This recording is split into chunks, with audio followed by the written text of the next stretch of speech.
आज union executive के तहत जितने भी इंपॉर्टेंट टॉपिक है उसको टच कर लेते हैं। तो एग्जीक्यूटिव ऑर्गन ऑफ गवर्नमेंट होता है जो कि लॉ को इन्फोर्स करता है, बस इतना ही जानना है। इंडिया में एग्जीक्यूटिव सेंट्रल लेवल जिसको यूनियन एग्जीक्यूटिव कहते हैं और स्टेट लेवल स्टेट एग्जीक्यूटिव कहते हैं, और इनके हेड ऑफ स्टेट एक रियल और एक जो कि ऑफिशियल हेड होते हैं। यूनियन एग्जीक्यूटिव में प्रेसिडेंट आते हैं, वाइस प्रेसिडेंट और प्राइम मिनिस्टर और काउंसिल ऑफ मिनिस्टर आते हैं। तो प्रेसिडेंट किसको कहते हैं, जिसको हम लोग ऑफिशियल हेड कहते हैं, या official head of union executive होता है जिसको हेड ऑफ स्टेट कहेंगे, first citizen of the country कहेंगे। पार्लियामेंट्री गवर्नमेंट सिस्टम हमारे यहाँ फॉलो होता है, इसलिए प्रेसिडेंट को act under the advice of the council of minister काम करना पड़ता है, और जिसको प्राइम मिनिस्टर हेड करता है। प्रेसिडेंट जो ऑफिशियल हेड होता है और यही है जो कि रियल पावर को एंजॉय करता है, जबकि प्रेसिडेंट नॉमिनल हेड होते हैं। तो qualifying for the election of president, पहला तो सिटीजन ऑफ इंडिया 35 ईयर्स और अबव एज होना चाहिए। B qualifying the member of Lok Sabha होना चाहिए, एंड कोई भी ऑफिस ऑफ प्रॉफिट का पोस्ट नहीं होना चाहिए सेंटर, स्टेट या किसी लेवल पर जो गवर्नमेंट सपोर्ट करता है। President, vice president government of India या गवर्नर मिनिस्टर ऑफ यूनियन, वो कोई भी है कि प्रॉफिट ऑफ पोस्ट या ऑफिस ऑफ प्रॉफिट कभी भी सेंट्रल या स्टेट गवर्नमेंट के अंदर नहीं रख सकते हैं, और कभी भी इनके पास कोई क्रिमिनल रिकॉर्ड नहीं होंगे। ये बात हमेशा महत्वपूर्ण रहती है और इसीलिए इनको काफी ध्यान भी दिया जाता है। इलेक्टोरल कॉलेज जो कि प्रेसिडेंट को अपॉइंट करता है उनको इलेक्टोरल कॉलेज कहता है। यहाँ पर इलेक्टोरल कॉलेज को इलेक्ट करने की जिम्मेदारी जो प्रेसिडेंट की रखी जाती है। इनमें एमपी होते हैं, मेंबर ऑफ पार्लियामेंट, राज्यसभा और लोकसभा से, और स्टेट लेजिस्लेटिव असेंबली के एमएलएज होते हैं, यानी कि इलेक्टेड मेंबर ही प्रेसिडेंट को इलेक्ट करते हैं। और इलेक्टोरल कॉलेज में प्रेसिडेंट का डायरेक्ट इलेक्शन होता है, हालांकि people of India direct elect नहीं करते हैं। प्रेसिडेंट ऑफिशियल हेड होगा, रियल पावर इसी में होती है, और प्राइम मिनिस्टर के पास रियल पावर होती है यहाँ पर, और प्रेसिडेंट ऑफ इंडिया के पास नॉमिनल हेड होता है। अब है यहाँ पर प्रेसिडेंट को इलेक्ट करने के लिए 5 ईयर का टेन्योर होता है, और कभी किसी तरह की राइवलरी नहीं हो प्रेसिडेंट और प्राइम मिनिस्टर में, इसलिए इस तरह का प्रोसेस रखा गया है, जिससे कि टाइम, एनर्जी और एक्सपेंडिचर की बहुत ज्यादा मनी की बचत हो जाती है। ऑफिस ऑफ टर्म 5 ईयर्स होते हैं on the date of assuming the office, फिर भी उन्हें एक्सटेंड नहीं किया जा सकता है। 5 ईयर के बाद इलेक्शन होना ही होना होगा, री election for a second term होता है। और कभी भी यदि पार्लियामेंट चाहे तो प्रेसिडेंट को हटाने के लिए वो इम्पीचमेंट ला सकती है, और न्यू प्रेसिडेंट के इलेक्शन के लिए 6 महीने के विदिन, मतलब कि जो पुराने प्रेसिडेंट हैं वो 6 महीने के अंदर वो रिटायर होने होंगे, तभी नए प्रेसिडेंट का इलेक्शन हो जाता है।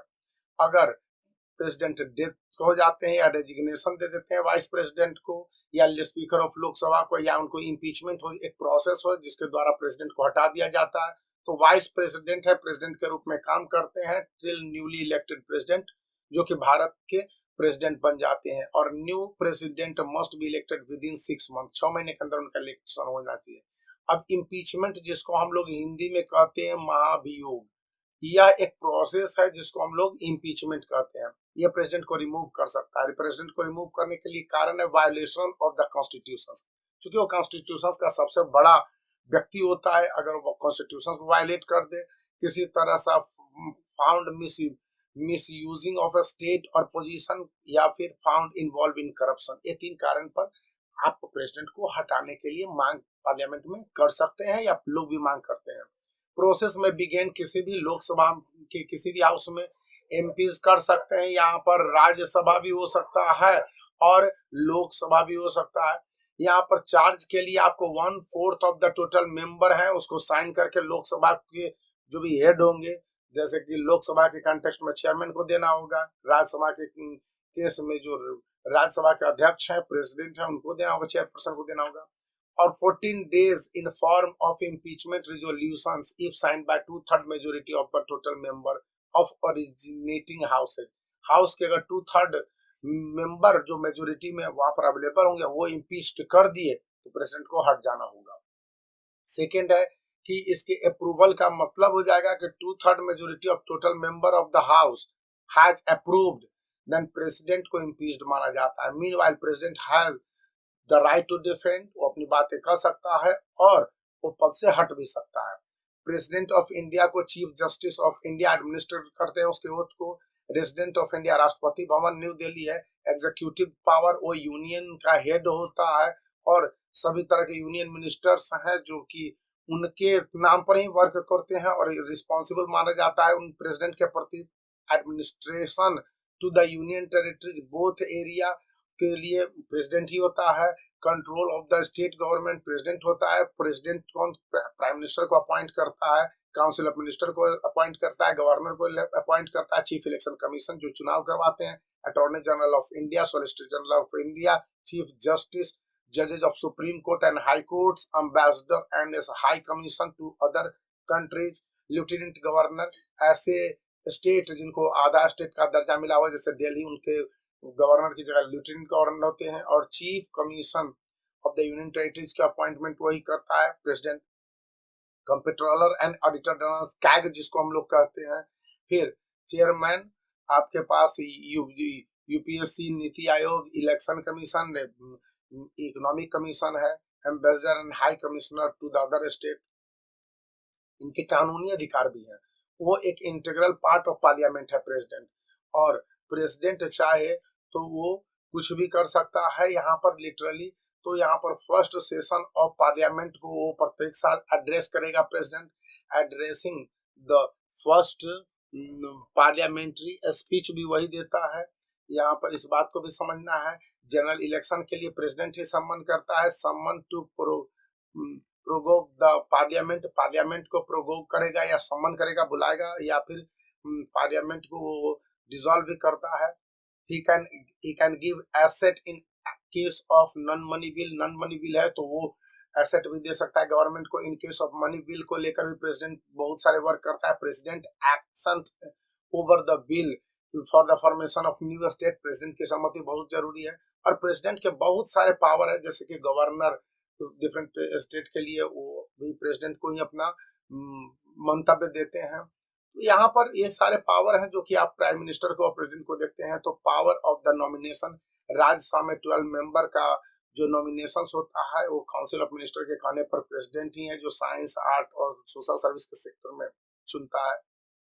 आफ्टर जनरल इलेक्शन अगर कोई भी पार्टी मेजोरिटी में नहीं होती है या कोलिजन पार्टी गवर्नमेंट बनाना चाहती है सेंटर में, तो प्रेसिडेंट का पास पावर है कि अपॉइंट करे प्राइम मिनिस्टर को। प्राइम मिनिस्टर अगर lost confidence of the Lok Sabha तो नो मोशन वोट अगर पास हो जाए लोकसभा में तो डिसॉल्यूशन ऑफ द लोकसभा और हाउस के रेजिग्नेशन के साथ बहुत सारी जिम्मेवारियां और टेम्पोररी प्राइम मिनिस्टर के अपॉइंटमेंट वही करता है। In case of non money bill the president में विथहोल्ड कर सकता है किसी भी बिल को, यानी कि जो भी कानून बनाने का नियम है। फिर no time limit for president which give assent, refuse और रिटर्न टू द बिल, कभी कभी कुछ बिल के मामले में उसका विशेष अधिकार है। अब नेशनल इमरजेंसी 352 है। फिर आपको रीजन होगा वार, एक्सटर्नल एग्रेशन या आर्म रिवेलियन, उसको डिक्लेयर करेगा प्रेसिडेंट। लिमिटेशन कौन है, आपको यूनियन कैबिनेट है जिसको प्राइम मिनिस्टर चेयर करके बताएगा। ड्यूरेशन 6 मंथ एक बार में हो सकता है और इसको एक्सटेंड किया जा सकता है 6 month bye repeating parliamentary approval, parliament के अप्रूवल के कारण। इसके कारण अगर आपके पास किसी तरह का फिनेंशियल इमरजेंसी आ गया तो आपको कॉन्स्टिट्यूशनल रेमेडी का राइट नहीं रहेगा। Right to the freedom of speech आप बोल नहीं सकते हैं। फिर यूनियन पार्लियामेंट में take law on the subject mention the state list, state list पर बनाएगी। आप जान लीजिए कि 3 तरह के होते हैं, स्टेट लिस्ट, कंकरेंट लिस्ट और सेंट्रल लिस्ट। तो ये 3 लिस्ट में से स्टेट लिस्ट पर भी पार्लियामेंट कानून बना सकती है। Distribution and removal of centre and state revenue भी खत्म किया जा सकता है। पार्लियामेंट एक्सटेंड कर सकता है इस तरह के नेशनल इमरजेंसी को 2 बार, या फिर लोकसभा और स्टेट लेजिस्लेचर असेंबली को 1 साल के लिए बढ़ा भी सकता है। स्टेट इमरजेंसी 356 में होता है जब break down of constitutional ministry machinery, state में कॉन्स्टिट्यूशनल मशीनरी नहीं काम कर रहा होगा तो ये भी प्रेसिडेंट ही करता है। और प्रेसिडेंट अगर महसूस करता है कि स्टेट का एडमिनिस्ट्रेशन ठीक ढंग से वर्क नहीं कर रहा है और इसके लिए गवर्नर ने उस स्टेट में, प्रत्येक स्टेट में गवर्नर अपॉइंट होता है, वो रिकमेंड कर देता है। इनिशियल पीरियड ऑफ 6 मंथ के लिए रह सकता है, इसको एक्सटेंड किया जा सकता है 6 मंथ बाय प्राइम पार्लियामेंट के अप्रूवल के कारण, and extend up to 1 year भी एक्सटेंड किया जा सकता है अगर need, extended beyond 1 year if election commission certifies, तो इसको इलेक्शन कमीशन की सर्टिफिकेशन भी जो जरूरत पड़ती है। इसके कारण प्रेसिडेंट है सारे पावर को असर्ट कर लेगा स्टेट का, डिसॉल्व और suspend the national state assembly, उस स्टेट असेंबली जहां पर इमरजेंसी लग गया है 356 के तहत, उसको डिसॉल्व कर देगा। पार्लियामेंट पास करेगा स्टेट बजट, एनुअल बजट, और 360 के अंतर्गत फिनेंशियल इमरजेंसी होता है। Threat to the Indian economy पर कभी भी बहुत बड़ा झटका लग सकता है, प्रेसिडेंट इसको डिक्लेयर करता है, और इसके बाद होता है ये 2 मंथ के लिए इशू होगा, प्रोक्लेमेशन पार्लियामेंट करेगा, last till financial issues get settled, और फाइनेंशियल इशू को सेटल करना चाहेगा, और इसको प्राइम प्रेसिडेंट रिवोक भी कर सकता है। ये सारे फाइनेंशियल ऑर्डर है जो कि यूनियन ले लेगी, और यूनियन कानून भी बना सकती है, और स्टेट को अलाउंस रोक सकती है या दे सकती है, बहुत सारे चार्ज हो जाते हैं। फिर वाइस प्रेसिडेंट को ex officio chairman of Rajya Sabha कहते हैं। Vice president take over the office of the president in case president death, resignation, removal, चाहे तो प्रेसिडेंट रिजाइन कर दे, डेथ हो जाए, रिमूवल हो जाए, तो वाइस प्रेसिडेंट उसकी जगह ले लेता है। When chairman of Rajya Sabha become the vice president, he discontinue to perform duties of the chairman of the Rajya Sabha के चेयरमैन को पद ले सकता है। Vice president is elected by electoral college को भी है जो कि आपके पास वाइस प्रेसिडेंट को चुनता है। क्वालिफिकेशन ऑफ राज्यसभा का क्या मतलब की क्वालिफिकेशन है, सॉरी इलेक्शन के लिए वाइस प्रेसिडेंट का, तो इंडिया का सिटीजन होना चाहिए, 35 ईयर से उससे ज्यादा होना चाहिए, और वो क्वालिफाइड की इलेक्टेड टू बी राज्यसभा में इलेक्टेड होने का उसके पास अधिकार या उसके पास वो भी एबिलिटी होनी चाहिए, और ऑफिस प्रॉफिट के अंतर्गत स्टेट या सेंट्रल गवर्नमेंट में वर्क नहीं कर रहा होना चाहिए। नॉर्मली वो 5 ईयर्स के लिए होता है, लेकिन वो उस ऑफिस को होल्ड करता है जब तक कि प्रेसिडेंट की उसकी सहमति रहती है। उसको रिजाइन भी कर सकता है, यदि प्रेसिडेंट को अपना रिजाइनेशन दे सकता है, और उसको हटाया भी जा सकता है। एक रिजोल्यूशन राज्यसभा में पास कर दिया एब्सोल्यूट मेजोरिटी के द्वारा इसके मेंबर कि वो हटाना चाहते हैं वाइस प्रेसिडेंट को। नो प्रोविजन फॉर इम्पीचमेंट, फिर इम्पीचमेंट के लिए कोई प्रोविजन नहीं है वाइस प्रेसिडेंट को। और इसके बाद अब है कि आपको क्वेश्चन आंसर। अब चलिए हम लोग इंपॉर्टेंट क्वेश्चन को देख लेते हैं। हेड ऑफ यूनियन एग्जीक्यूटिव पहला प्रेसिडेंट होता है। Union executive consist of president, prime president, vice president, prime minister and council of ministers. ठीक है। Third, election of president, he must be the citizen of India, ये सारे होने चाहिए। For है सिटीजन ऑफ इंडिया होना चाहिए। Qualifying member of Lok Sabha 35 year से ज्यादा होना चाहिए। The president is elected indirectly, the president is elected by elected MPs and MLAs, यही होते हैं। प्रेसिडेंट का टर्म ऑफ ऑफिस 5 ईयर्स होता है। अमॉन्गेस्ट देम ट्वाइस प्रेसिडेंट बने थे, तो 2 बार प्रेसिडेंट बनने का गौरव डॉक्टर राजेंद्र प्रसाद को है। President of India can be, तो वो सस्पेंड फ्रॉम द ऑफिस, उसको कभी भी ऑफिस से सस्पेंड नहीं किया जा सकता है। या फिर आप देख लीजिए कि be removed from the office, उसको इम्पीचमेंट के द्वारा इसको हटाया जा सकता है। प्रेसिडेंट ऑफ ऑफिस में fall vacant because of the expiry of the term, नहीं हो ऐसा नहीं होगा। The reason of the death and resignation, all of this, ये सभी कारण हो सकते हैं जब मर जाए, इम्पीच कर दिया जाए। नेशनल इमरजेंसी क्या होती है? नेशनल इमरजेंसी 352 होता है आपके पास, नेशनल इमरजेंसी 352 होता है। फिर प्रेसिडेंट नॉमिनेट करते हैं 12 मेंबर टू द राज्यसभा को 12 member, and all executive orders are issued in the name of president के नेम पर ही इशू होते हैं। The council of ministers is appointed by president on the advice of prime minister. ठीक है, सही answer है। फिर आपके पास है question number 14, president appoint the जजेज of the supreme court and those of high courts. Governor को भी अटॉर्नी जनरल यानी ऑल अबव दिस होता है। Who has the power to summon and prorogue the parliament, तो प्रेसिडेंट के पास ही पावर है। और bill that the power affecting high courts must always be reserve for the consideration of, यहाँ पर होता है प्रेसिडेंट के पास ही उसका सारा रूल रेगुलेशंस होता है। फिर national emergency is proclaimed due to, national emergency को आप एक्सटर्नल एग्रेशन के कारण भी नेशनल इमरजेंसी आप लगा सकते हैं। वार में भी आप लगा सकते हैं, थ्रेट में भी होता है, आर्म्ड रिबेलियन हो गया तो भी आप नेशनल इमरजेंसी, यानी कुल मिला के डी होता है। Fundamental rights guarantee under section article 19 remain suspended during national, हाँ किसी तरह की इमरजेंसी हो जाएगी तो आपके पास फंडामेंटल राइट्स हैं जो कि खत्म हो जाएंगे, लेकिन फंडामेंटल राइट्स होते हैं स्टेट इमरजेंसी के समय, फंडामेंटल राइट्स नहीं खत्म होते। तो सॉरी मेरा आंसर गलत था, नेशनल इमरजेंसी हो गया, फाइनेंशियल इमरजेंसी के समय फंडामेंटल राइट नहीं खत्म होता है। प्रेसिडेंट रूल में be extended only 1 year only by certified by election commission, अगर इलेक्शन कमीशन उसको सर्टिफाइड करता है। सैलरी ऑफ द जजेज of supreme court and high court can be reduced during financial emergency के दिन होता है। Who is the current president of India, इस समय current president of India Shri Ramnath Kovind हैं। फिर आपके पास यहाँ क्वेश्चन आ जाता है, our president is the head of the state but not the rule nation, ये किसने कहा था? तो इसके लिए हमको थोड़ा सा देखना पड़ रहा है कि ये किसने कहा था। तो ये है आपके बी आर अम्बेडकर ने कहा है। Qualifying at the age of the person speak, election है जो कि वाइस प्रेसिडेंट के लिए वो भी 35 ईयर्स के लिए होते हैं। In order to elected for the vice president a person must be citizen of India and should not hold the any post of profits।